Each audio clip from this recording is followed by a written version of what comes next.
So in this video I'll be explaining octane ratings and why they have different ratings, which kind of fuel your car is supposed to use.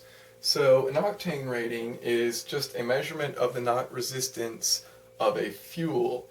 So what does that mean? Well, in spark ignition engines, you're going to compress the air that comes into the engine a certain ratio. Now, once the piston has reached the point which you've set your spark to go off, then your spark will ignite the air within the piston. So you'll compress all that air, and then you'll send a spark into the air-fuel mixture, and then that'll push the piston back down.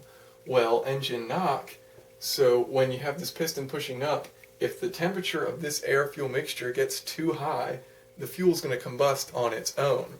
So when you have higher compression ratios, you can actually combust the fuel without the use of a spark. That's actually what diesel engines use for their ignition. They just use the compression because they're at much higher compression ratios, so the temperature of that air in there is going to be much higher, and it's just going to combust the fuel on its own.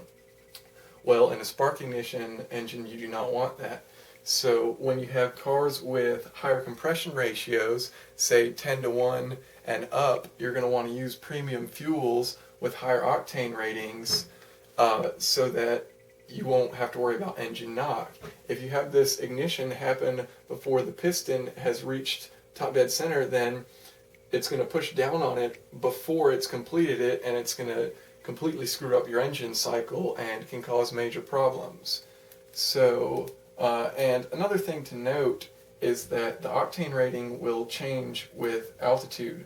So, and that's due to the atmospheric pressure lowering as you go to different altitudes.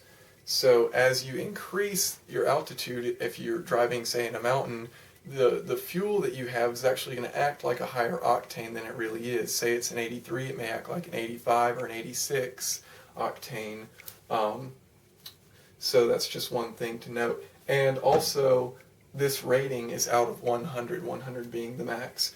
So it's just a preventative way of